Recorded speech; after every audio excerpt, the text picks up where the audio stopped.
Plus y. Okay C हे अशा टाइपचं homogeneous equation जर तुम्हाला दिसेल याच्यामध्ये already dy by dx already तयार आहे.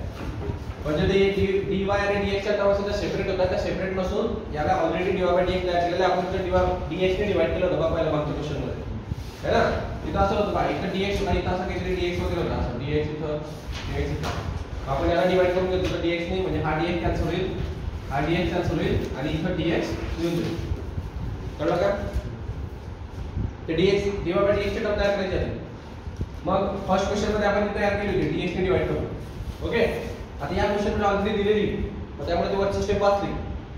ठीक आहे. मग काय करणार आपण आपला विचार करणार की हे कुठल्या टाइपचे इक्वेशन आहे. मग तुम्ही सुरुवातीला चेक करणार तुमच्या माइंड मध्ये की हे होमोजेनियस इक्वेशन तर नाही है ना. होमोजेनियस असेल तर होमोजेनियसच्या वेळी सॉल्व्ह करायला नसेल तर ते पहिल्या वेळी सॉल्व्ह करावे. आपण आधी करायचो असं व्हेरिएबल सेपरेबल फॉर्मॅट मध्ये ऑल्सो. सो आहे काय होमोजेनियस इक्वेशन x⁴ आहे. x⁴ आहे टॅनचं फंक्शन आहे, सो त्यामुळे त्याचा काही संबंध नाही. कळलं का. y⁴ आहे म्हणजे होमोजेनियस आहे की नाही. x⁴ y⁴ टॅनचं फंक्शन असल्यामुळे त्याचा काही संबंध नाही.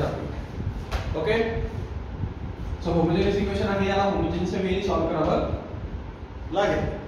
काय असतो होमोजेनियसचा way. Substitute y vx in equation number 1. ठीक आहे. सो काय करणार. So x dy by dx. आता थोडं याला डेरिव्हेटिव्ह वगैरे घेऊन टाकायला. मग याचा डेरिव्हेटिव्ह घेतला तर काय भेटतं आपल्याला. dy by dx is equal to v into u into v आहे. कळलं का. u as it is v चा derivative 1 plus v as it is u चा डेरिव्हेटिव्ह dv बाय dx. कळलं का. कळलं का. हे पाठच करून घ्या सेमच येतं ते. मग ही व्हॅल्यू घ्यायची सेकंड इक्वेशन आणि then first equation substitute in equation number 1. ठीक आहे.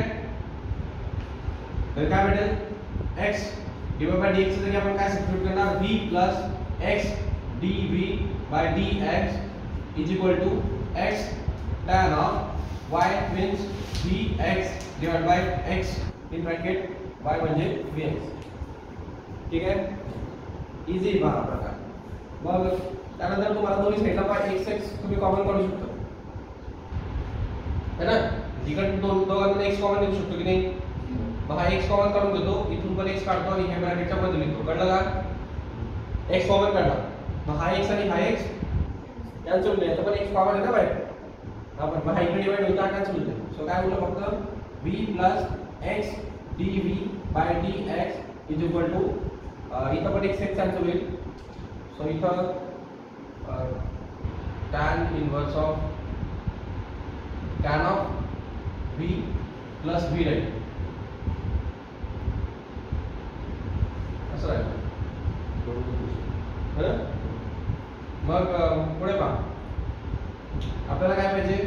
व्हेरिएबल सेपरेबल फॉर्म पाहिजे ना. इथं v च्या टर्म लिस्ट आहे आणि x च्या टर्म लिस्ट आहे. म्हणजे x ला इकडे घ्यायचं v ला इकडे घ्यायचं. याच्यात v वगैरे काही याच्यात निघेल. हा v इकडे मायनस होता कॅन्सल होईल. कळलं का. हा v इकडे मायनस होता हा कॅन्सल होईल. हा ऍक्च्युअली फॅक्टर आहे. हा v इकडे मायनस करा, हे सगळे इकडे घ्या. ठीक आहे. मग काय होईल बघ v plus x dv by dx is minus tan of v minus v is equal to 0. म्हणजे ते सेपरेट करायला बरं पडतं. ओके. हे प्लस आणि मायनस कॅन्सल होईल. तुम्ही डायरेक्ट जरी केलं तरी चालेल या स्टेप मध्ये. ओके. दोन्ही साइडला सेम सेम होईल कॅन्सल. इकडे होईल तर मायनसच होणार. मग काय होईल तुमचं x dv by dx is equal to tan of v. ठीक आहे. हे v ची टर्म इकडे पाहिजे आणि हे dx इकडे आणि हा x पण तिकडे. dx न्यूमरेटरला लागतो. सो काय करणार आपण हा dv upon tan of v येणार. ठीक आहे. आणि हा dx इकडे जाईल. सो dx वरती येईल आणि x खाली येईल. कळलं का. आता हा व्हेरिएबल सेपरेबल फॉर्म. मग आता याचं काय करायचं इंटिग्रेशन. असं झालं तर इंटिग्रेशन करतात ना तुम्ही. So integrating on both side. Integration केल्यानंतर इथं काय होईल इंटिग्रेशन ऑफ खाली येईल.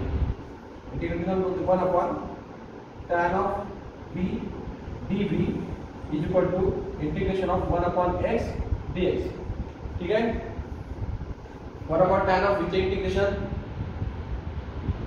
वन अपॉन टॅन म्हणजे कॉट घेऊन घ्या, कॉटचं जमतं, लॉग ऑफ साइन त्यांचं पण जमतं, पण हे वन अपॉन आहे ना, तर आपल्याकडे कॉटचं इंटिग्रेशन आहे, कॉट ऑफ व्ही डीव्ही हे पाठ करून घ्या, टॅन सॉल साइन कॉस वगैरे सगळे या आणि पाठ करा.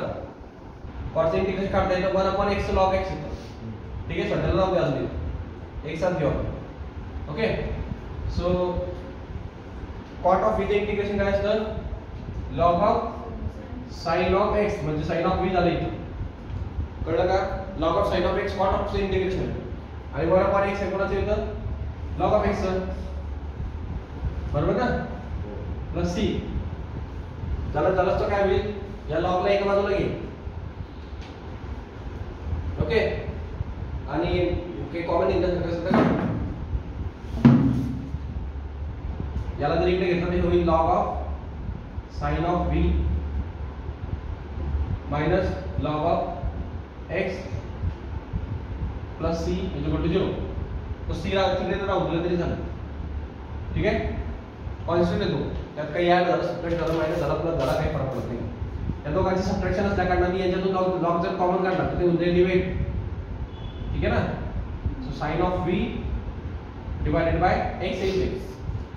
ठीक आहे, आणि v ची व्हॅल्यू तुम्ही सबस्टिट्यूट करणार लास्टला, कारण तुम्हाला आन्सर x आणि y मध्ये पाहिजे. सो साइन ऑफ v ची व्हॅल्यू काय असते, v म्हणजे काय असतं, y बाय x, v म्हणजे काय असतं, y बाय x.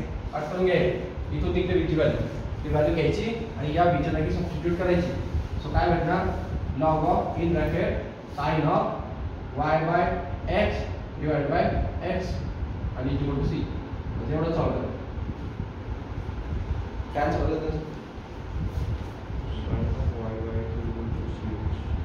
हाँ तो x तिकडे शिफ्ट केलं,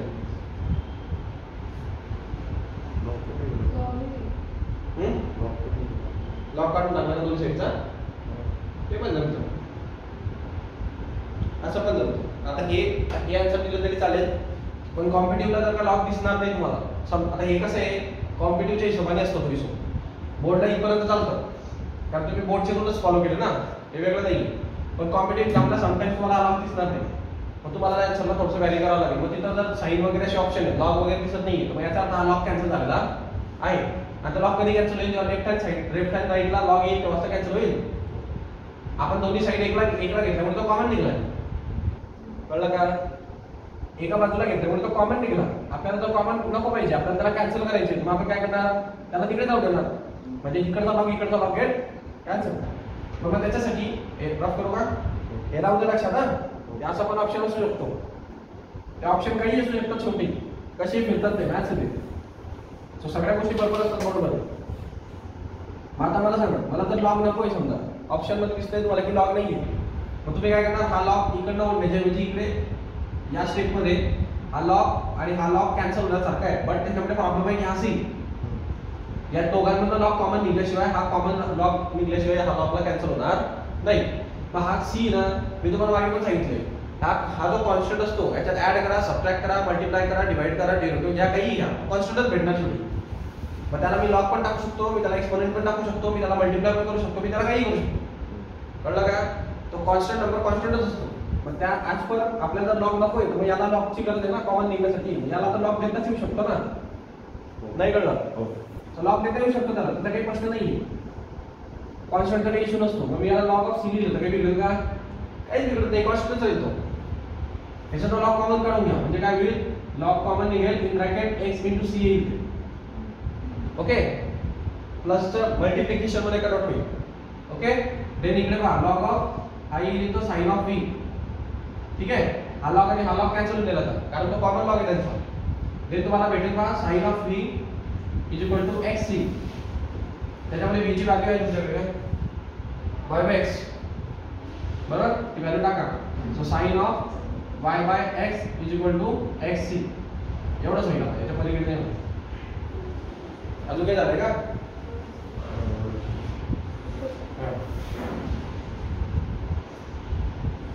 ठीक आहे, बसा पटकन. कळलं का? असं पुन्हा एकदा समजून काय केलंय आपण, dy बाय dx च्या टर्म्स मध्ये जर आपल्याकडे dy by dx ची ऑलरेडी टर्म आहे सो आपण याला dy by dx मध्ये कन्वर्ट करत बसणार नाही. मागच्या वेळेस कसं होतं इथं dy होता आणि इकडे कुठेतरी dx होता, मग त्याला आपण dx ने डिवाइड केलं होतं. सो तेव्हा आपल्याला dy by dx ची टर्म भेटली होती, म्हणजे इथे एक स्टेप वाढली होती मागच्या क्वेश्चन मध्ये. मग या क्वेश्चन मध्ये ऑलरेडी आहे. सर्वात आधी डिफरन्शियल इक्वेशनच्या क्वेश्चनला काय करणार तुम्ही, चेक करणार की हे डिफरन्शियल इक्वेशन होमोजेनियस इक्वेशन आहे का नाही. प्रत्येक क्वेश्चनला चेक करायचं. तर तुम्हाला कोणी सांगेल की होमोजेनियस इक्वेशन म्हणून, कोणी सांगणार आहे का? सो कुठलाही डिफरन्शियल इक्वेशनला सॉल्व्ह करण्याच्या क्वेश्चनला की पहिले चेक करायचं होमोजेनियस आहे का नाही. नसेल तर मग त्या वेळी सॉल्व्ह करायचं, असेल तर या वेळी सॉल्व्ह करायचं. होमोजेनियस इक्वेशन आहे का नाही कसं डिसाईड करणार, या x ची डिग्री किती 1, या y ची डिग्री किती 1, या y ची डिग्री किती 1. हे tan चं फंक्शन असल्यामुळे त्याचा काही संबंध नाही. हे dy by dx derivative. So सर्वांची डिग्री 1 आहे, सगळ्या टर्म्सची डिग्री 1 आहे. कळलं? डिग्री सर्वांची जर सेम असेल तर ते होमोजेनियस इक्वेशन. ओके. सो त्यानंतर होमोजेनियस इक्वेशन जर कन्फर्म झालं तर सबस्टिट्यूट करणार आपण y vx. हे फेस व्हॅल्यू सबस्टिट्यूट करायची होमोजेनियस इक्वेशनला. मग ही व्हॅल्यू जर सबस्टिट्यूट केली त्याच्यातून v ची व्हॅल्यू पण काढून नंतर टाकायला कामायचं. तर v ची काय येणार मग, हा v म्हणजे काय, हा y आपण हा x होते. ठीक आहे. त्याचा डेरिव्हेटिव्ह घ्या. y चा डेरिव्हेटिव्ह dy by dx आहे ना, याला u into v लावावा लागेल. हा u as it is, v चा डेरिव्हेटिव्ह 1 येतो, v as it is, u चा डेरिव्हेटिव्ह dv by dx आहे. कळलं का? देन ही व्हॅल्यू आणि ही व्हॅल्यू घेऊन इक्वेशन नंबर 1 मध्ये सबस्टिट्यूट करायची. सबस्टिट्यूट केल्यानंतर तुम्हाला x dy by dx म्हणजे ही term v plus x dv by dx ही आली. प्लस हा x as it is tan y by x, y ची व्हॅल्यू जागी आपण vx टाकणार, हा x, आणि ही y ची जागी आपण काय टाकणार, v टाकणार, vx टाकणार. ठीक आहे. तो x मी कॉमन घेतला, इथला vx होता ना, vx येईल ना, तो x मी कॉमन घेतला, ब्रॅकेट दिलाय पाहिजे, दिसतो ना. मग हा x आणि हा x कॅन्सल होऊन जाईल कॉमन असल्यामुळे. मग इथं फक्त एवढं होणार v plus x dv by dx, आणि हे tan ऑफ v, इथे x कॅन्सल होईल, देन v plus v. ठीक आहे. हा प्लस v आणि हा प्लस v कॅन्सल होईल. सो हे दोन्ही v कॅन्सल झाल्यानंतर x dv by dx equal to tan of v येणार. ठीक आहे. सो यांच्यामध्ये आपल्याला काय करायचं, व्हेरिएबल सेपरेबल फॉर्म जनरेट करायचे. व्हेरिएबल सेपरेबल म्हणजे काय, v च्या टर्म बरोबर v कडे असले पाहिजे, x च्या टर्म बरोबर x कडे असले पाहिजे. आणि ऍडजस्टमेंट करताना अशी करा की v dv आणि dx हे बरोबर न्यूमरेटरला असले पाहिजे. कळलं का? मग या ठिकाणी dv न्यूमरेटरला आहे, मग हे tan ऑफ v इकडे शिफ्ट करा. कळलं का? म्हणजे ते dv by tan v इथे भेटेल. आणि हा dx इकडे न्यूमरेटरला आहे, त्याला तिकडे शिफ्ट करा म्हणजे तो न्यूमरेटरला जाईल. मग इथून न्यूमरेटर मध्ये आणि हा x च्या खाली, म्हणजे x च्या टर्म सेपरेट, y च्या टर्म, v च्या टर्म सेपरेट. कळलं का? So variable separable form generate करायचा. त्यानंतर याचं इंटिग्रेशन घेणार मी. व्हेरिएबल सेपरेबल फॉर्म भेटल्यानंतर इंटिग्रेशन घेतो. इंटिग्रेशन घेतल्यानंतर 1 upon tan of v चे इंटिग्रेशन घ्यावं लागेल, 1 upon dx, 1 upon x, तो dx चे इंटिग्रेशन घ्यावं लागेल. ठीक आहे. हा dv आणि dx चा काही संबंध नसतो इंटिग्रेशन मध्ये, ते फक्त त्याला सपोर्टिव्ह आहे. 1 upon tan of v चे इंटिग्रेशन तुम्हाला log of tan of v करावं लागेल. पण त्याच्यापेक्षा 1 upon tan चा फॉर्म्युला तुम्हाला माहिती आहे, cot असतो. आणि cot of चे इंटिग्रेशन आपल्याला माहिती आहे काय असतं, log of sin of v. Clear आहे? सो याचे फॉर्म्युला आपल्याला पाठ असतात, tan of v, cot of v, है ना, याचे फॉर्म्युला झाले. सो 1 upon tan म्हणजे cot असतं, आणि cot चे इंटिग्रेशन असतं sin of log of sin of v. हे इंटिग्रेशनचा फॉर्म्युला आहे. cot of चे इंटिग्रेशन log sin असतं, log of sin of x, cot of x. मग तसं log sin of v होणार cot of v चं. त्यानंतर 1 upon x हा डेरिव्हेटिव्ह असतो log of x चा, बरोबर ना. तर मग 1 upon x चे इंटिग्रेशन log x होईल, उलट असतं ते. log of x चा डेरिव्हेटिव्ह 1 upon x, तर 1 upon x चे इंटिग्रेशन log x. ठीक आहे. सो उलट आणि प्लस सी द्यावा लागतो, बिकॉज तो कॉन्स्टंट असू शकतो पुढे म्हणून. इंटिग्रेशन घेतल्यानंतर प्लस सी टाकायचं. आता या ठिकाणी काय होतं, आपल्याला ह्या दोघांमधून लॉग कॉमन काढता येऊ शकतो. जर हा लॉग कॅन्सल करायचा असेल तर आपण काय करू शकतो, हा सी जो हा कॉन्स्टंट आहे, त्या कॉन्स्टंटला लॉग वगैरे काही मल्टिप्लाय करता येऊ शकतो. मग आपण याला लॉग देऊन टाकतो. मग या दोघांमधून लॉग कॉमन निघेल, प्लसचं जागी काय होईल, मल्टिप्लाय. लॉग जेव्हा कॉमन निघतो तेव्हा प्लसचं मल्टिप्लिकेशन होतं आणि मायनसचं डिव्हिजन होतं. ठीक आहे. तो लॉग कॉमन निघणार, हा लॉग गेट कॅन्सल होईल, साइन ऑफ v आणि हा x सी होईल. ठीक आहे. या v ची व्हॅल्यू सबस्टिट्यूट करा, y by x equal to x.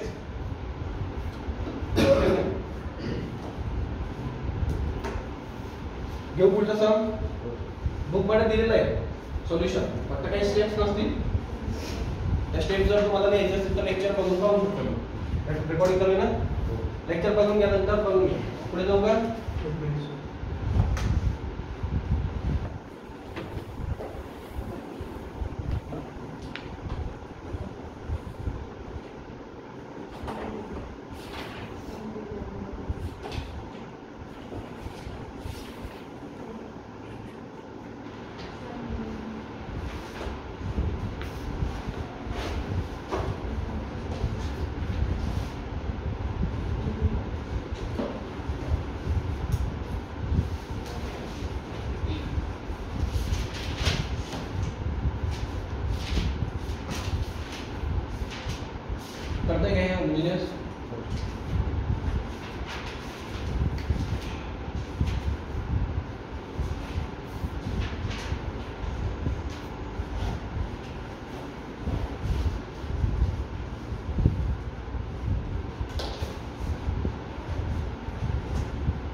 झालं का?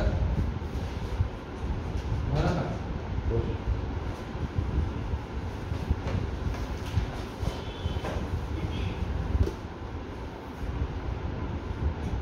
हे बघा, एक नेक्स्ट टॉपिक आहे रूट वगैरे दिसतं ना, थोडं कन्फ्युजन होतं आपल्याला. करायचं काहीच नाही, प्रोसिजर आहे फक्त तीच फॉलो करायची प्रत्येक टाइमला. ते मी तुम्हाला 3-4 सम घेऊन सांगतोच. काय फरक पडणार आहे याच्यात, काही फरक वगैरे असण्यासारखं काही नाही आहे, फक्त दिसायला विचित्र दिसतो है ना. थोडंसं वेगळं वाटतं ना रूट वगैरे पाहिल्यानंतर. तसं घाबरायचं काही नाही, जे करायचं तेच करायचं तुम्हाला.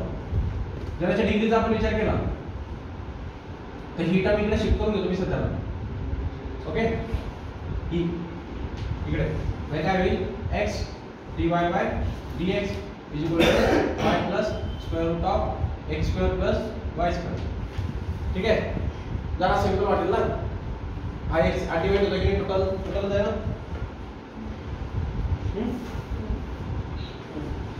टोटल आहे ना, टोटल इंग्लिश शिफ्ट करू. ओके, सो याच्या रीती जरा नॉर्मल वाटतं दिसायला. ठीक आहे, आता तुम्हाला हे होमोजेनियस इक्वेशन आहे का ते चेक करायचं एकदा. हे dy by dx आहे तुम्हाला, x ची डिग्री किती 1, सो ही टर्म 1 डिग्री, या y ची डिग्री किती 1, म्हणजे ही टर्मची पण 1 डिग्री. याच्या डिग्रीचा जर प्रश्न काढला आपण, या प्रत्येकाचा स्क्वेअर आहे, स्क्वेअरचा स्क्वेअर रूट घेतल्यानंतर ते पुन्हा 1 होईल. नाही कळलं, म्हणजे याची डिग्री पण किती 1, म्हणजे होमोजेनियस इक्वेशन आहे का नाही, आहे. मग जर असेल तर असं काय करतो आपण, dy by dx ची टर्म आहे का चेक करतो, ते आहे. मग आपण काय सबस्टिट्यूट करणार, y is equal to vx substitute करणार, वेअर v ची व्हॅल्यू काय असेल मग y by x असेल, आणि याचा डिफरन्शिएशन करणार आहे. तर डिफरन्शिएशन जर आपण केलं तर काय भेटणार, dy by dx पार करून घे, ते भेटणार v प्लस इथं भेटणार x dv by dx. तेच टाकतो त्यामध्ये ते पाठ करून घ्यायचं. कळलं का? आता ही व्हॅल्यूज घेऊन कशा टाकायच्या, इक्वेशन नंबर 1 मध्ये सबस्टिट्यूट करायचं. इक्वेशन नंबर 1 म्हणतो मग करून टाका substitution. So x dy by dx ची टर्म काय आहे, v plus x dv by dx in bracket is equal to y म्हणजे काय, vx plus square root of x square plus y ची म्हणजे काय, vx चा स्क्वेअर. ठीक आहे, ठीक आहे. सबस्टिट्यूशन करतोय फक्त मी, y च्या जागी vx टाकतोय, dy by dx च्या जागी हे टाकतोय. हे सगळं केल्यानंतर आता सिम्प्लिफिकेशन जे होतंय का बघा. आता याच्यामधनं vx चा होल ब्रॅकेट स्क्वेअरचं मीनिंग काय असतं, v स्क्वेअर x स्क्वेअर. कळलं का, v स्क्वेअर x स्क्वेअर येईल ना, याच्यामध्ये x स्क्वेअर कॉमन लिहू शकतो की नाही स्क्वेअर रूट मधनं. म्हणजे इथं काय होणार आहे बघा, हा vx तर राहील प्लस इथून स्क्वेअर रूटच्या मध्ये x स्क्वेअर कॉमन निघेल आणि मध्ये होणार 1 प्लस v. कळलं का, आणि हा x स्क्वेअर जेव्हा बाहेर निघेल तेव्हा काय होईल, x बनून निघेल. म्हणजे इथं काय भेटेल, vx plus x square root of 1 plus v. हे कळलं का, हे कळलं का, याची किती लिहा. ओके, मी फक्त याला सॉल्व केलंय. मग आता या दोघांमध्ये x कॉमन लिहू शकतो ना, इकडचा x कॅन्सल करायला. मग इकडे x आहे बा, x in bracket v plus x dv by dx in bracket is equal to, या दोघांमध्ये x कॉमन लिहू शकतो. सो x मी कॉमन काढणार, मध्ये होणार v plus square root of 1 plus v. ठीक आहे, ठीक आहे.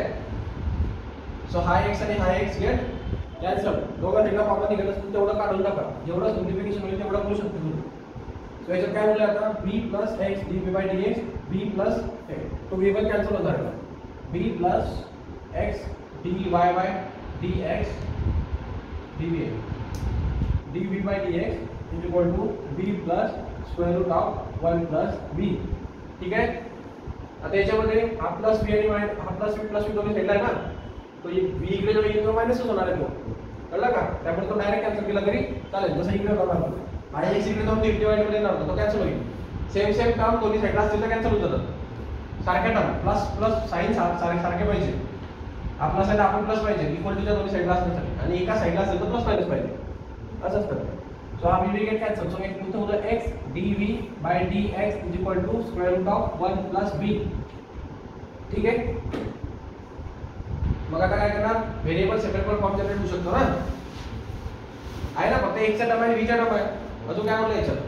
सो सेपरेट झाले, म्हणजे dv वरती दिसते, हा खाली घेऊन दिसणार, आणि हा dx इकडे खाली वरती घेऊन जा, आणि x पण तिकडे जाईल. मग मग असं होईल पहा dv by square root of 1 plus v v square वाच हा स्क्वेअर होता ना तो v लिहिला गेला v स्क्वेअर आणि इथं पण v स्क्वेअर आणि इथं पण v स्क्वेअर कळलं का ते म्हटलं फॉर्म्युला बसत नाही आता बसत ओके मग पुढे पहा इकडे हा dx वरती येणार आणि हा x खाली येणार कळलं का मग मी याला असं लिहू शकतो का इंटिग्रेट करून टाकणार मी याला इंटिग्रेट कारण की व्हेरिएबल सेपरेट झाले ना x ची टर्मला v चे x साइडला व्हेरिएबल सेपरेट फॉर्म नंतर आपण काय करतो की integration on both side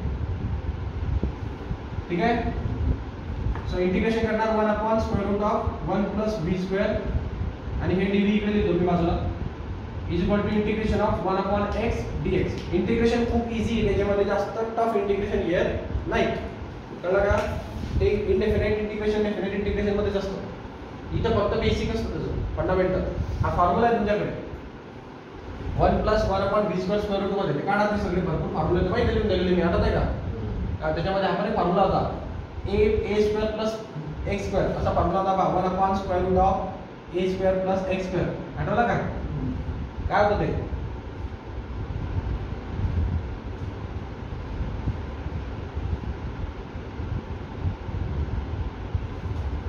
sorry काय होतं फॉर्म्युला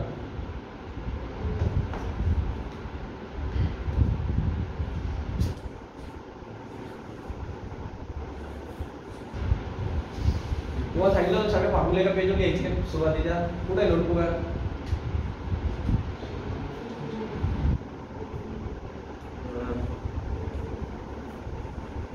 काय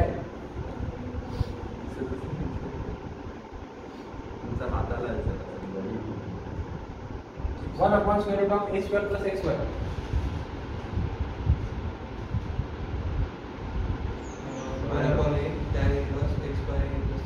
tan inverse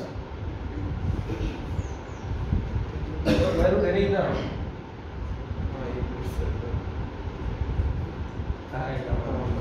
log in bracket x plus square root of a square plus x square plus c फॉर्म्युले पाठ करा रे कसं होईल तुमचं log of in bracket हे तुमचं इथं x असतं ठीक आहे x plus square root of ही जी डायरेक्ट टर्म असते a square plus x square आणि हा प्लस c असतो पुढे कळलं का याच्यासाठी हे दिसते ना टर्म सेम आता या ठिकाणी a स्क्वेअरचं जागी 1 आहे तर 1 चा पण स्क्वेअरच असतो ना 1 म्हणजे 1 चा पण स्क्वेअरच असतो की नाही तर हे लवकर मॅच करता आलं पाहिजे कळलं का मग त्या हिशोबाने याचं इंटिग्रेशन काय येईल इथं v येईल बरोबर ना हे पहा log of in bracket x असतो इथे x स्क्वेअर तर हा x येतो म्हणजे इथं v स्क्वेअर येतो इथे कोणी v येईल प्लस स्क्वेअर रूट ऑफ हा ब्रॅकेट ॲज इट इज असतो कळलं का हे a स्क्वेअर म्हणजे इथं 1 असतो 1 चा स्क्वेअर 1 येतो ना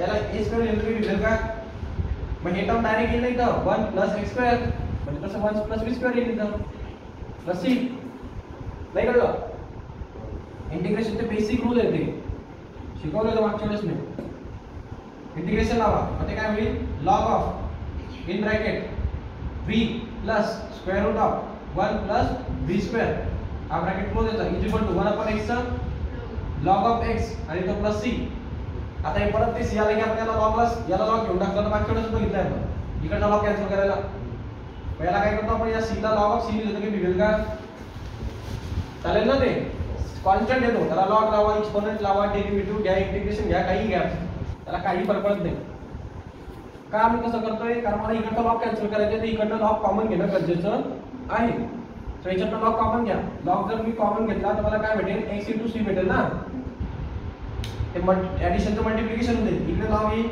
log in bracket v plus square root of 1 plus v square इकडचा लॉग आणि लॉग गेट कॅन्सल सो भेटणार तुम्हाला v plus square root of 1 plus v square is equal to xc ठीक आहे ते v ची व्हॅल्यू तुम्हाला शेवटी सबस्टिट्यूट करावी लागते काय असतो v y बाय x टाका ती व्हॅल्यू तिथं so y by x plus square root of 1 plus y चा स्क्वेअर येईल आणि x चा पण स्क्वेअर येईल ठीक आहे ना v स्क्वेअर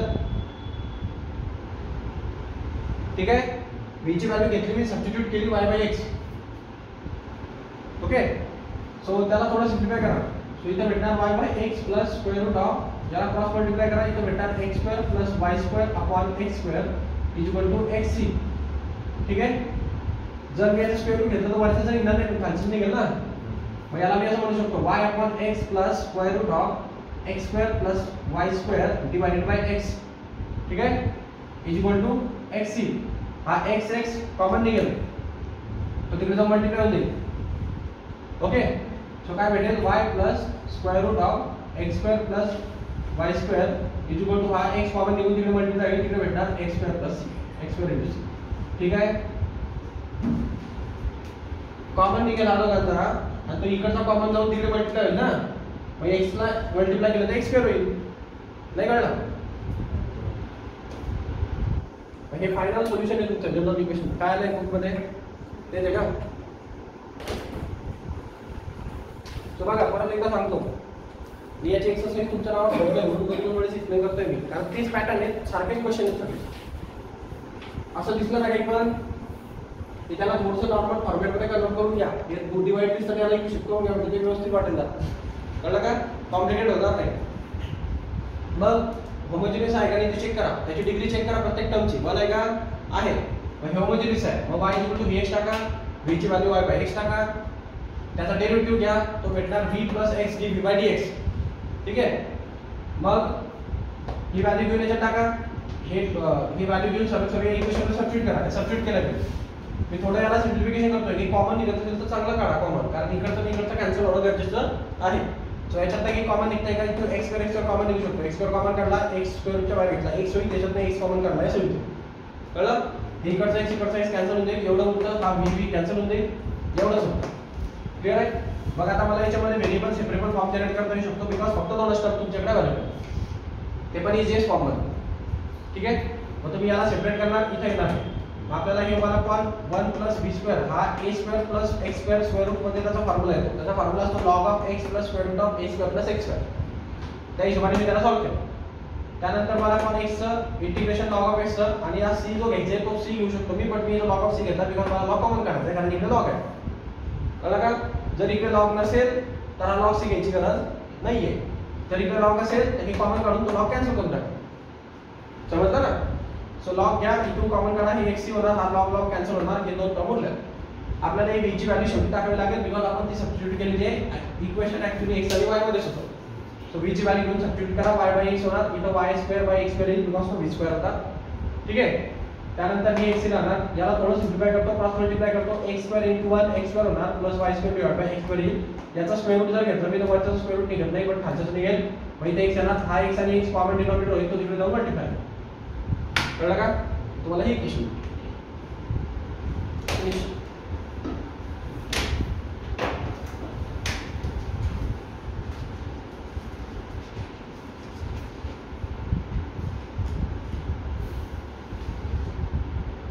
लिहून घ्या. इक्वेशन मध्ये फर्स्ट ऍप्लिकेशन आहे बॅक्टेरियाचं वाढण्याचं. क्लिअर? Growth of bacteria. आता ग्रोथ ऑफ बॅक्टेरियाचा तुम्ही जर ग्राफ बघितला तर बॅक्टेरिया कशा प्रकारे वाढतात त्याची व्यवस्थित वाढत नाही. म्हणजे एक असतो, एकाचे 3-4 होतात, बरोबर ना? म्हणजे त्याचा टाइमानुसार तो एक असतो. म्हणजे समजा एक बॅक्टेरिया त्याच्यापासून 2 तयार झाले, तर उरलेल्या दोघांपासून अजून 2 तयार होतात, बरोबर ना? आता उरलेल्या दोघांपासून अजून 2 तयार होतात, असे होतात ना बॅक्टेरिया. ते ब्रांच बनवतात अशा. मग अशा टाइपचं जे फंक्शन आहे हे इंटिग्रेशन आणि डिफरन्शियल इक्वेशनशी सॉल्व्ह होत नाही.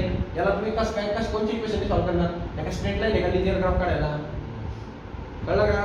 तुम्ही लिनियर ग्राफनी म्हणजे लिनियर इक्वेशन इंटू व्हेरिएबलनी कसं सॉल्व्ह करता? स्ट्रेट लाईन इक्वेशन सॉल्व्ह करता. म्हणजे स्ट्रेट लाईन असं असेल तर हे स्ट्रेट लाईन नाहीये, हे कंटिन्युअसली वाढत जातं, एका रेटने वाढतं. कळलं का? सुरुवातीला 1 होते, नंतर 2 झाले, 2 च्या किती झाले? मग 1 2 3 4 झाले, त्याच्यानंतर ते अजून वाढतंय 1 2 3 4 5 6 7 8. एक कंटिन्युअस रेटने वाढतं. कळलं का? मग हा रेट जो असतो, हा रेट दाखवण्यासाठी अशा टाइपचे जे ऍप्लिकेशन असतात हे डिफरन्शियल इक्वेशनने सॉल्व्ह होतात, कारण तो रेटशी संबंधित आहे ना. dy by dx with respective वाढतात, विथ रिस्पेक्टिव्ह वाढतात ना. जर हे y असतील तर विथ रिस्पेक्टिव्ह टाइम, समजा bacteria with respect to time त्यांची ग्रोथ काय असेल, growth with respect to time, टायमानुसार किती ग्रोथ होते, किती टायमात किती ग्रोथ, कळलं का? मग ते टायमानुसार त्यांची ग्रोथ वाढत जाते ना, जेव्हा टाइम होणार तेवढी ग्रोथ झालेली असते. ती ग्रोथ टाइमवर डिपेंड आहे. पण टाइम जर चेंज होत राहिला कंटिन्युअसली तर तो रेट पण चेंज होत राहतो कंटिन्युअसली, कारण प्रत्येक वेळेला रेट वाढतोय. रेट बघा, पहिले एकच होता, पहिले दोनच होते, आता एका टायमाला किती वाढले, 1 2 3 4 5 6 म्हणजे 8 वाढले. म्हणजे रेट पण वाढतोय, संख्या पण वाढते, सगळंच वाढते. कळलं का? मग 3-4 पॅरामीटरनी व्हॅरी होत होतो, म्हणून अशा टाइपचे ऍप्लिकेशन डिफरन्शियल इक्वेशन मध्ये येतात. ओके, हे समजलं का? Growth of bacteria.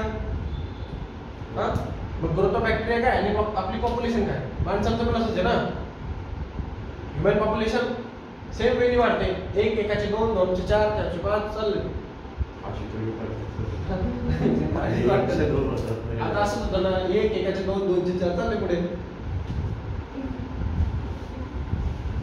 So human population and growth of bacteria. So बघा, सो बॅक्टेरियाचं जे कल्चर आहे याच्यामध्ये तो बॅक्टेरिया जो असतो तो इन्क्रीज होत जातो विथ रिस्पेक्टिव्ह टाइम, तो एका प्रपोर्शनने इन्क्रीज होतो. मग आता तुम्ही इथे काय म्हणू शकता, डबल होत जातं बॅक्टेरिया ना, हर एक चेंज डबल झाले ना, हे पण आहे.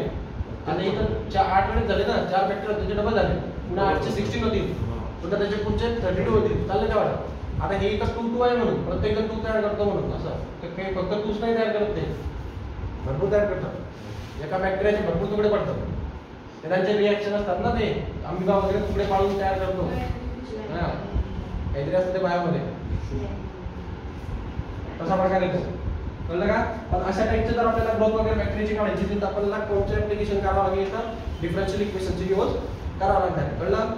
त्याचा यूज कुठे करायचं समजून घ्या आधी, नंतर बाकीच्या गोष्टी. मग आपण काय म्हणणार की यांचा पॉप्युलेशनचा जो रेट आहे, म्हणजे change in population of bacteria with respect to time, ठीक आहे, हा रेट डायरेक्टली प्रोपोर्शनल असणार पॉप्युलेशनशी. जर तुमचा पॉप्युलेशन वाढण्याचा रेट वाढला तर पॉप्युलेशन पण वाढेल. सिंपल आहे ना.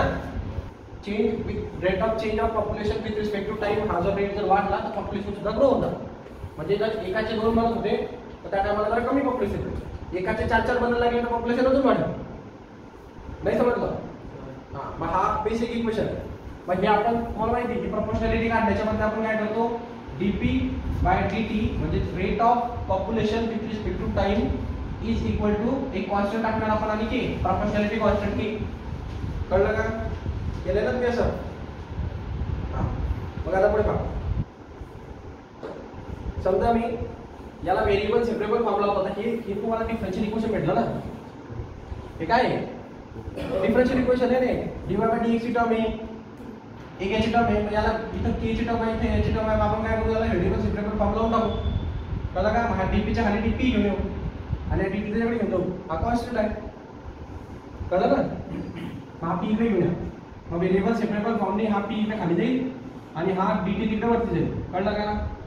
मग हे व्हेरिएबल सेपरेबल फॉर्म झाला, म्हणजे व्हेरिएबल सेपरेट केले, p चे p कडे, t चे t कडे. आता हा k कॉन्स्टंट असल्यामुळे त्याला काही प्रश्न नाही, कॉन्स्टंट येतो ना, t आहे ना p आहे.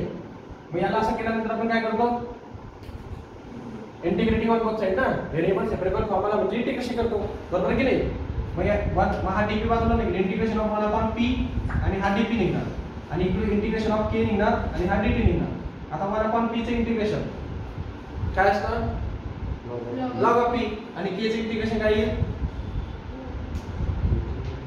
k चे इंटिग्रेशन काय येईल. अरे किती रे, सोपं आहे ना रे. k जर का कॉन्स्टंट आहे, d/dx ऑफ जर k घेतलं तुम्ही तर आन्सर तुम्ही 0 लिहितात. कॉन्स्टंटचा डेरिव्हेटिव्ह 0 असतो. बट इंटिग्रेशन मध्ये तुम्हाला काय सांगितलं, तुम्ही जर 2 असेल 2dx घेतात तुम्ही, याला 2x लिहितात ना. इंटिग्रेशन मध्ये x चिपकतो, डेरिव्हेटिव्ह मधून x निघतो, म्हणजे असं असतं ते पहा. समजा हा 2x जर असेल तर याचा d/dx काय असतो, तर 2 असतो. का? तो x तुम्ही काढून टाकला. डेरिव्हेटिव्ह मध्ये असं करायचे तुम्ही, 2x चा डेरिव्हेटिव्ह 2 लिहायचे. का? कारण तो x⁻1/n-1 करून x⁻n-1 करून ते 0 होऊन जातं. सो 0 झाल्यामुळे त्याची व्हॅल्यू 1 येते, म्हणून तर लिहत नाही. मग हा 2x चा x निघून जातो, तुम्ही डेरिव्हेटिव्ह मध्ये लक्षात ठेवायचं. जर असे नंबर्स असतील तर x निघतो आणि इंटिग्रेशन मध्ये x ऍड होतो. कळलं का? मग जर मी तुम्हाला म्हणतोय की हा 2x चा डेरिव्हेटिव्ह 2 आहे तर या 2 चे इंटिग्रेशन 2x असणार. नाही कळलं? मग कॉन्स्टंट नंबरचं इंटिग्रेशन काय असतं? त्याला ते टर्म चिपकवायचं. मग याचा डेरिव्हेटिव्ह याचं इंटिग्रेशन आपण कोणत्या याच्याने घेतोय? t नी. मग याला कोण चिपकणार? t चिपकेल ना. मग काय होईल इथं? log of t याचा आन्सर येईल. म्हणजे a1/x चं इंटिग्रेशन log of t आणि याला kt झालं ना, इंटिग्रेशन घेतलं ना. फक्त वन अपॉन टीचं घेतलं ना इंटिग्रेशन. 1/x dx चं इंटिग्रेशन काय आहे ना? अच्छा का log of x येतं ना. हे dx काय आहे? इंटिग्रेशनचा सिम्बॉल आहे ना तो. इंटिग्रेशनचा सिम्बॉल आहे. व्हेरिएबल चेंज होता म्हणून प्रॉब्लेम आहे तुम्हाला. नॉर्मली तुम्ही x आणि y बघितले, आता इथं p आहे. काय घाबरायची गरज आहे का? कॉन्सेप्ट तेच आहेत ना. मग आता असं थोडी ना प्रत्येक वेळेला तेच राहील. दररोज मला भात थोडी खाणार आपण, दुसरं पण खावं लागतं राहील. सो पुढे पहा, kt येणार आणि इथं प्लस c इंटिग्रेशनचा. मग आता तुम्हाला इथून काय भेटतंय पहा, त्याला c1 c2 काही पण म्हणू शकता तुम्ही. आता हे या टर्म्सला मला तर हे पी पॉप्युलेशन पाहिजे होती. मला काय पाहिजे त्याची पॉप्युलेशन ना. मग मला हा लॉग काढावा लागेल की नाही? बरोबर आहे. लॉग कधी निघतो? जेव्हा इकडे लॉग असला असता तो कॉमन निघाला असता. पण तसं काही आहे का? तसं काही नाही. मग लॉग जर इकडून इकडे शिफ्ट करायचं असेल तर तुम्हाला मी मागे एकदा सांगितलं आहे, लॉगॅरिथमिक फंक्शन आणि एक्सपोनेन्शियल फंक्शन एकमेकाचे रिव्हर्स फंक्शन आहे. कळलं का? शिकवलंय मी बऱ्याच वेळा तुम्हाला. हे जर असं झालं चुकून की e raise to log of x, तर मी बऱ्याच वेळेला log आणि e काढून टाकायचं, x आन्सर लिहून टाकायचं है ना. बघितलं तुम्ही असं e raise to log of x जर आलं तर हा log आणि e कॅन्सल होऊन जातो, फक्त x मिळतो. का? कारण log आणि एक्सपोनेन्शियल फंक्शन एकमेकाचे रेसिप्रोकल फंक्शन असतात, ते एकमेकाला कॅन्सल करतात. कळलं का? दॅट्स व्हाय ते निघतं. मग या ठिकाणी जर मला हा log मिळवायचा असेल तर मला कोणत्या फंक्शनचा वापर करावा लागेल? तर इकडे log तयार होऊ शकत नाही, तर एक्सपोनेन्शियलचा वापर करावा लागेल ना. म्हणजे तो log मध्ये कन्वर्ट होते. कळतंय का? मग मी काय करतो,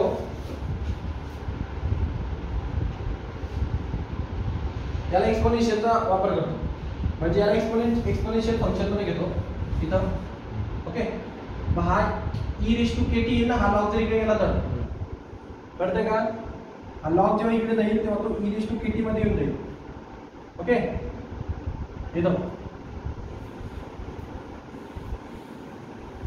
समजा suppose log of p is equal to इकडे जर log द्यायचा झाला म्हणजे आपल्याला जर log लावायचा असेल तर हे ऑलरेडी एक्सपोनेन्शियल मध्ये असणं गरजेचं आहे. तेव्हाच तो log लागू शकतो, नाही तर नाही लागणार. कारण ते न होण्यासाठी तुम्हाला एक्सपोनेन्शियल मध्ये ठेवणं गरजेचं आहे.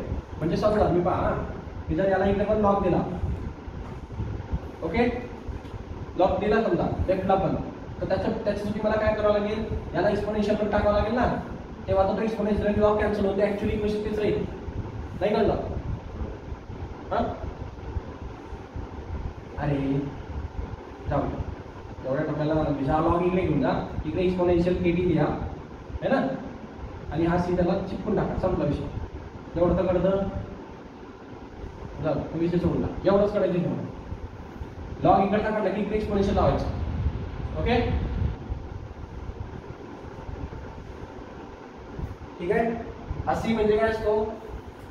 याला तुम्ही एक्सपोनेन्शियल लावू शकता, लॉग लावू शकता, काही लावू शकता. तो ऍक्च्युअली एक्सपोनेन्शियल आहे. ऍक्च्युअली तो काय आहे? एक्सपोनेन्शियल. हा सी ऍक्च्युअली असा आहे e रेज टू सी. याला पण सी लागेल ना, याला एक्सपोनेन्शियल त्याला पण लागेल की नाही. पण हे एक्सपोनेन्शियल लावलं तरी ते कॉन्स्टंट आहे, त्याला आपण कॉन्स्टंटच लिहितो. कळलं का? त्याला लॉग लावा, एक्सपोनेन्शियल लावा, मल्टिप्लाय करा, डिवाइड करा, त्याला काही फरक पडत नाही, कारण तो कॉन्स्टंट नंबर आहे. तो कॉन्स्टंटला तुम्ही कॉन्स्टंट नंबरला तुम्ही मल्टिप्लाय जरी केलं तरी कॉन्स्टंटच भेटणार. तुम्ही त्याला डिवाइड जरी केलं तरी कॉन्स्टंटच भेटणार. आता सपोज हा 3 आहे, 3 ला 2, या 4 ला 2 ने डिवाइड केला 2 भेटतो, कॉन्स्टंटच आहे तो. कळलं का? ह्याला तुम्ही लॉग जरी लावलं तरी कॉन्स्टंट व्हॅल्यूज भेटणार, एका व्हेरिएबल भेटेल. तर शेवटी काय, कॉन्स्टंटला तुम्ही लॉग लावा, काही लावा, शेवटी आन्सर त्याला कॉन्स्टंटच भेटतो. मग आपण त्याला कॉन्स्टंटच म्हणणार ना. कशाला e रेज टू सी लिहिणार? नाही कळलं? मग तिथं फरक कसा असतो? आणि इथं सुरुवातीला इथं C1 दिलेलं असतं, मग ते e रेज टू C1 येते की नाही, मग त्याला तो C म्हणतो. म्हणजे तो एक वेगळा कॉन्स्टंट भेटला. कळलं का? हा वेगळा कॉन्स्टंट होता, हा वेगळा कॉन्स्टंट आहे, पण शेवटी कॉन्स्टंट आहे. ओके, मग हे पॉप्युलेशनचं असं इक्वेशन तयार होतं बघा. म्हणजे तुम्हाला जर पॉप्युलेशन कुठल्याची काढायची असेल तर तुम्हाला पॉप्युलेशनचे इक्वेशन असतात. म्हणजे कुठल्याही बॅक्टेरियाची पॉप्युलेशन अशी निघते e⁻ आणि हा c कॉन्स्टंट, हे पॉप्युलेशन असणार ऑल बॅक्टेरियाचे. आता याच्यामध्ये के म्हणजे प्रॉपर्टी कॉन्स्टंट असतो, टाइम असतो आणि हे डिफरन्शियल इक्वेशन आपण सॉल्व्ह करू. कळलं का? एवढं कळलं का? मग आता तुम्हाला न्यूमेरिकल पण करतो. बघा मग first numerical.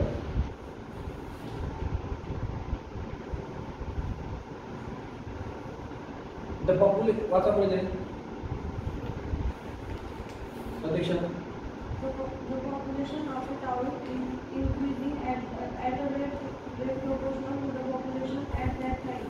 If the population increases from 40,000 to 60,000 in 40 years, what will be the population in another 20 years? तुम्हाला रूट 3/2 ची व्हॅल्यू गिवन आहे. म्हणजे कधीतरी रूट ऑफ रूट 3/2 लागणार ते तुम्हाला दिली. ठीक आहे. क्वेश्चन बघा. Population of town increasing at a rate proportional to the population at a time. एक टाउन आहे, त्याचा प्रपोर्शनेट पॉप्युलेशनचा प्रपोर्शन रेट दिलेला आहे. ठीक आहे. If the population increases from 40,000 to 60,000 in 40 years. म्हणजे सुरुवातीला पॉप्युलेशन कुठं होती 40,000 ला, नंतर कुठे गेली 60,000 ला. ठीक आहे. What will be the population in another 20 years. So दुसऱ्या 20 इयर्स मध्ये त्याची पॉप्युलेशन काय असेल आणि त्याचा जो रेट आहे ना तो पण इन्क्रीज होतोय. कसं असतं, तुम्हाला हे पॉप्युलेशनचे क्वेश्चन कंपाऊंड इंटरेस्ट वगैरे मध्ये पण होते. तुम्ही 7th 8th स्टँडर्डमध्ये मॅथमॅटिक्समध्ये कंपाऊंड इंटरेस्टचा फॉर्म्युला लिहायचे पहा. Amount is equal to principal in bracket r plus 1 plus r upon 100 raise to n. आठवलं का? एक पॉप्युलेशनचे क्वेश्चन होते बा याच्यावर. 2 वर्षानंतर पॉप्युलेशन किती राहील, 1 वर्षानंतर पॉप्युलेशन किती राहील.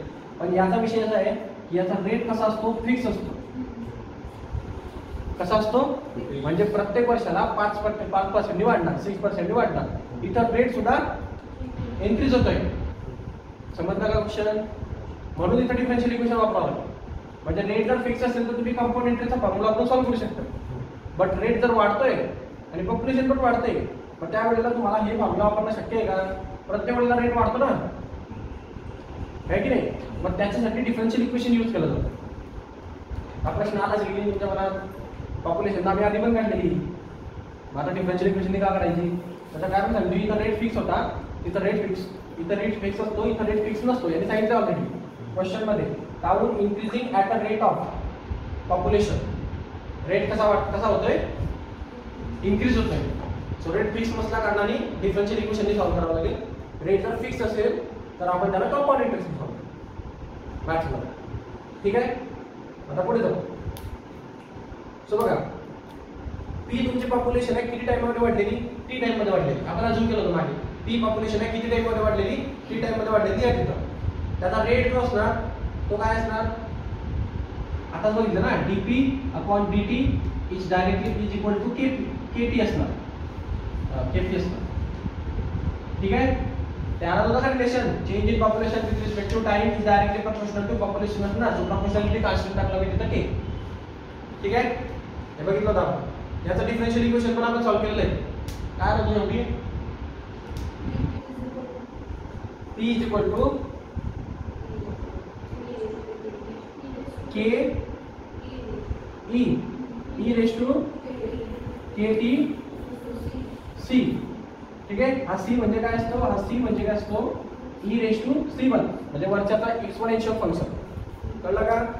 आता या ठिकाणी याने या C ला A म्हटलंय तुमच्या बुक मध्ये, तर तसं काही अडचण नसते, तुम्ही C म्हणा. ओके. कॉन्स्टंट आहे तो, शेवटी तुम्ही त्याला काही म्हणू शकता. मग काय होईल बा, प्रपोर्शनॅलिटी सांगितलं. इनिशियली त्यांनी सांगितले तुम्हाला क्वेश्चन मध्ये, if the population increases from 40,000 to 60,000 in 40 years. Okay. मग सुरुवातीला त्याची पॉप्युलेशन किती आहे, 40,000. मग त्यामुळे सुरुवातीची पॉप्युलेशन किती असली पाहिजे त्याची, तर तो सुरुवातीला 40,000 होती. त्याच्यामध्ये तुमचा टाइम किती होता, सुरुवातीला 0. सुरुवातीला 40,000 म्हणजे काय, 40,000 त्याची पॉप्युलेशन आहे सध्याला, बरोबर.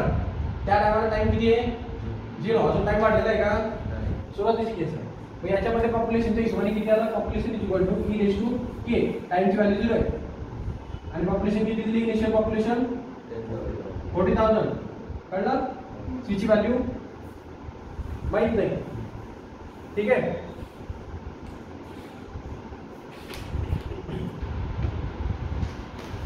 मग तुमची सुरुवातीची पॉप्युलेशन आहे 40,000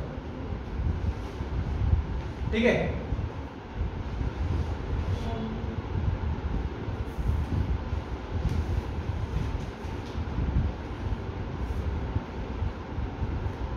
चुकले सी ची व्हॅल्यू काढावी लागेल त्याला असं म्हटलं मी हा इथं सी आहे ठीक आहे तर प्रिंट मिस्टेक आहे सुधरवा प्रिंट मिस्टेक आहे सुधर बुक मध्ये 40,000 जे आहे ना ते पुढे सी आहे ठीक आहे पुढे पाहू आपण इथपर्यंत कळलं का सुरुवातीची पॉप्युलेशन 40,000 होती e raise to k t c मध्ये जर व्हॅल्यू टाकली तर टाइमची व्हॅल्यू सध्याला काय आहे 0 मग या केस मध्ये मला सी हा कॉन्स्टंट किती भेटतो हे बघा कोणत्याही रेस टू 0 केला तर आन्सर काय राहतं 1 ई रेस टू के 0 म्हणजे काय 0च ना मग ई रेस टू 0 म्हणजे 1 आणि हा राहिला सी इथं आणि हे भेटणार मला आन्सर 40,000 म्हणजे सी इंटू 1 सी म्हणजे सी ची व्हॅल्यू किती भेटली 40,000 कळलं काय हे मग हा कॉन्स्टंट काढावा लागतो तिथं त्यांनी चुकून हे ए दिलं ते बरोबर त्यांनी ए म्हटलंय म्हणून आपण सी म्हटलंय ना सुधाच सी ची व्हॅल्यू काढायची ही सी ची व्हॅल्यू घेऊन कोणाला टाकायची पॉप्युलेशन मध्ये कळलं का डिफरन्शियल इक्वेशन मध्ये आपण आर्बिट्ररी कॉन्स्टंट सॉल्व्ह करतो सुरुवातीला आपण बघितलेलं आहे आर्बिट्ररी कॉन्स्टंट एलिमिनेशन करावं लागतं सो ही व्हॅल्यू याच्यात टाकायची इनिशियल केस घेऊन टाइमची व्हॅल्यू जर टाकायची इनिशियल पॉप्युलेशन एवढी होती त्याच्यात सी ची व्हॅल्यू काढायची ती घेऊन याच्यात टाकायची मग तुम्हाला पॉप्युलेशन ऍक्च्युअली काय भेटली population is equal to e raise to k t आणि हे 40,000 सी ची व्हॅल्यू कळलं का ओके आता पुढे पहा पॉप्युलेशन वाढणार आहे सो अगेन आता पॉप्युलेशन काय होणार आहे 60,000 होती झालेली आहे 40 इयर्स मध्ये माझा टाइम वाढला पॉप्युलेशन सुद्धा वाढली ठीक आहे बघा आता हा तुमचा जनरल फॉर्म्युला भेटायचा तर कॉन्स्टंटची व्हॅल्यू तुम्हाला माहिती आहे मग आता तुम्हाला माहिती आहे की 60,000 झाली ती किती इयर्स मध्ये 40 इयर्स मध्ये बरोबर म्हणजे टाइमची व्हॅल्यू 40 इयर्स असेल आणि हे पॉप्युलेशन झालेली आहे ऍक्च्युअली पॉप्युलेशन आहे 60,000 कधी जेव्हा टाइम 40 इयर्स हे डिफरन्शियल इक्वेशन आलेलं आहे तुमच्याकडे मग तुम्ही काय करणार टाइमची व्हॅल्यू 40 इयर्स टाकणार पॉप्युलेशनची व्हॅल्यू 60,000 टाकणार तुम्हाला एक इक्वेशन भेटली की नाही मग ते व्हॅल्यू घ्या म्हणजे 60,000 तुम्हाला पॉप्युलेशन भेटेल आफ्टर 40 इयर्स ठीक आहे आणि हे 40,000 राहील हा कॉन्स्टंट आहे म्हणजे पहिले कॉन्स्टंट काढायचा तो कॉन्स्टंट घेऊन इक्वेशनवर टाकायचा मग तुम्हाला एक जनरल इक्वेशन भेटतं त्याच्यामध्ये ज्या कंडिशनला असेल ती कंडिशन टाकायची सॉल्व्ह करायचं नाही कळलं पुढे पहा मग काय भेटतंय तुम्हाला याच्यातून कोणाची व्हॅल्यू काढावी लागणार आहे जनरली ई रेज टू 40 के ची व्हॅल्यू काढा म्हणजे के ची व्हॅल्यू काढावी लागेल ना प्रॉपर आन्सर काढण्यासाठी मग हा 40,000 इकडे शिफ्ट करा बरोबर की नाही मग ई रेज टू 40 के येईल आणि हे 40,000 इकडे शिफ्ट होईल सो 60,000 डिवाइड बाय 40,000 कळलं का सो हा 0 गेला हा 0 गेला हा 0 गेला हा 0 गेला मग किती होतील 3/2 बरोबर ना सो 3/2 होतील e raise to 40 k correct आहे आपल्याला स्क्वेअर रूट ऑफ 3/2 चा आन्सर माहिती आहे स्क्वेअर रूट ऑफ 3/2 माहिती आहे याचं नाही माहिती म्हणजे इथं काही वापरता येणार नाही अजून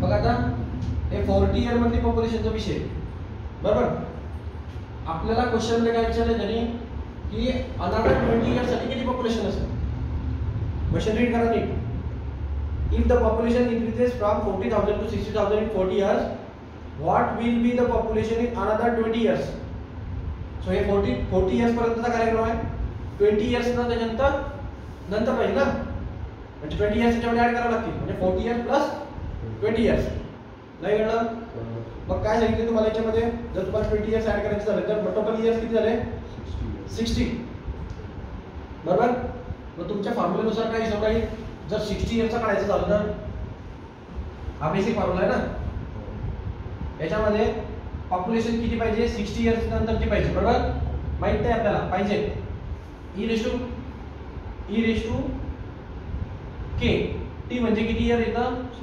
60 के होईल तो. आणि तुम्हाला सी ची व्हॅल्यू माहिती आहे कारण तो कॉन्स्टंट आहे, तो कधी चेंज होत नाही. कळलं का? मग हे 60 साठी झालं, बरोबर आहे. कळला का जनरल फॉर्म्युला? अरे याला थोडंसं मॅनेज करा याच्या फॉर्मॅटमध्ये. e⁻60k ला 40k च्या फॉर्मॅटमध्ये मॅनेज केलं तर जमेल का? मॅनेजमेंट थोडंसं. कारण प्रॉब्लेम काय आहे, e⁻60k ची व्हॅल्यू नाही तुमच्याकडे. तुम्हाला जोपर्यंत याची व्हॅल्यू भेटत नाही तोपर्यंत पॉप्युलेशन भेटेल का? नाही भेटणार ना. हे हाच तर प्रॉब्लेम आहे ना. याची व्हॅल्यू भेटण्यासाठी तुमच्याकडे काहीच नाही.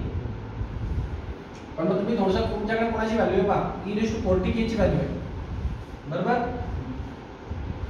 या 40k ला काहीही करून 60k बनवा. कसं करणार? 40 ला 60 बनवायचं असेल तर काय करायचं? काहीतरी मल्टिप्लिकेशन वगैरे काहीतरी करावं लागेल ना. मग 40 ला 60 जर बनवायचं आहे याचा वापर करून करा. जसं की इथे एक्सपोनेन्शियल आहे की नाही, ही गोष्ट जर आपल्याला याची व्हॅल्यू जर काढायची असेल म्हणजे आपल्याला जर या 40 ला 60 बनवायचं असेल तर इथं पण मल्टिप्लिकेशन वगैरे करावं लागतं. हे आन्सर करेक्ट आलेलं आहे का? 3/2 चं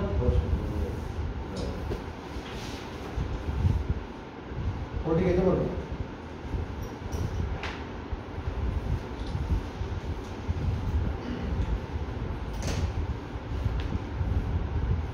हा तर विषय असा आहे बा,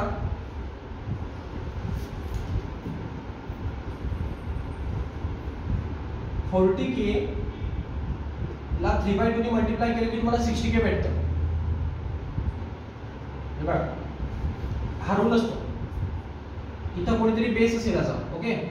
म्हणजे कोणीतरी समजा समथिंग याला काहीतरी बेस म्हणता येईल आपल्याला. इथं हे बेस वगैरे काहीतरी असेल आणि हा नंबर आहे ना, हा सिंपल हा नंबर आपल्याला याच्यावरती ठेवता येतो. कळलं का? म्हणजे जर हा नंबर आपण याच्यावरती ठेवतोय तर इथे एक्सपोनेन्शियल टर्म येते आणि त्याचं मल्टिप्लिकेशन होऊन खाली येतो. म्हणजे समजा आता आपल्याला जर याचं रूट पाहिजे असेल, आपल्याला जर 40k पासून 60k बनवायचं आहे तर थोडं लॉजिक लावावं लागतं की 40 ला 60 बनवणार कसं. आपल्याकडे काय अवेलेबल आहे? आपल्याकडे 3/2 ची व्हॅल्यू अवेलेबल आहे. जर आपण या 40 ला 3/2 ने मल्टिप्लाय केलं तर काय आन्सर मिळेल? इथं भेटणार 20, 23 ला 60. नाही कळलं? आणि काय प्रॉब्लेम येतं? ऍडजस्टमेंट आहे थोडी. तुमच्याकडे 40k अवेलेबल आहे, तुम्हाला 60k बनवायचं आहे. कळलं का? त्याच्यासाठी इकडच्या टर्मचा वापर करा. ही जी इकडे टर्म येईल ना ही कंटिन्युअस मॅच होईल. कळलं का? जर तुम्ही याने याला मल्टिप्लाय केलं तुम्हाला ही टर्म भेटते. समजतंय का? भेटते ना. मग मी ह्या 60k च्या ऐवजी असं लिहिलं चालेल का? 40k इंटू 3/2 चालेल का? इंटू 3/2 किंवा रेश टू 3/2 चालेल ना. ते इंटूच असतं ना, ते रेश टू तर रेश टू इंटूच असतं ना. नाही समजलं? आणि हे 4000 राहील इकडे, ठीक आहे. आणि पुढे मग आता तुम्हाला याचं सोल्युशन भेटू शकतं बिकॉज याची व्हॅल्यू तुम्हाला माहिती आहे किती? 3/2. सो हे असं आहे ना, 3/2 चा रेश टू 3/2 इंटू 40,000, ठीक आहे. मग सिम्प्लिफाय करा. मग 3/2 म्हणजे काय असतं? याचा स्क्वेअर रूट घ्यायचा आणि ह्या 3 3 आहे म्हणजे 3 चा क्यूब आणि याचा. पहिले काय करा, हे थोडं स्प्लिट करा. 3/2 चा रेश टू 1/2 मी शिफ्ट करून घेतो इकडे, थोडा स्क्वेअर रूट होईल ते कळतंय ना. आणि हा क्यूब वरती राहून जाईल. नाही कळलं? 1/2 आहे ना, मग हा 2 म्हणजे स्क्वेअर रूट आणि हे स्क्वेअर रूट काय घेतला कारण क्वेश्चन मध्ये स्क्वेअर रूटची व्हॅल्यू ऑलरेडी गिवन आहे. जे गिवन आहे ना त्याच्यावर हिशोबाने चालावं लागतं जरा, ठीक आहे. याची व्हॅल्यू काय दिली? 1.2247 चा क्यूब घ्यावा लागेल इंटू 40 करावा लागेल, ठीक आहे. याला सॉल्व्ह करावं लागेल. केलंय का? लॉगनी पण येऊ शकतो. लॉगनी काढलं तरी चालेल.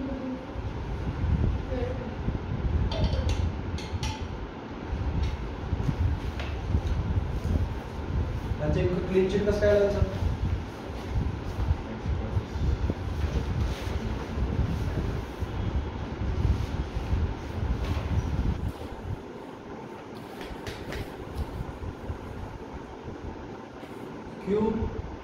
स्क्वेअर म्हटल्यावर एकच राहील ना.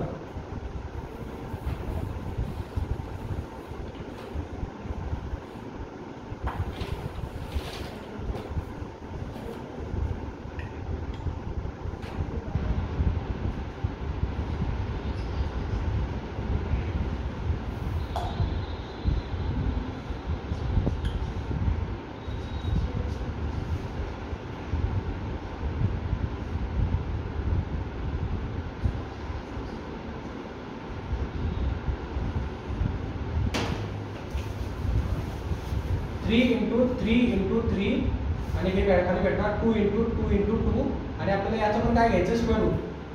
आठवलं का? हे असं मी घेणार त्याचं. मग हे स्क्वेअर रूट जेव्हा घेतो तेव्हा ही एक पेअर बाहेर निघते, ही एक पेअर बाहेर निघते. म्हणजे काय भेटेल 3/2 तर निघून जाईल आणि मध्ये काय होणार स्क्वेअर रूट ऑफ 3/2. कळलं का? म्हणजे इथं हे स्क्वेअर रूट ऑफ 3/2 ची जी व्हॅल्यू किती राहील आणि त्याला इंटू 3/2 पण येईल. आता क्लिअर आहे? आता तुम्ही हे 3/2 याला मल्टिप्लाय करा, याचं 60,000 भेटतं. त्या 60,000 ला याने मल्टिप्लाय करा, तुम्हाला आन्सर जे आहे ते भेटणार. नाही कळलं?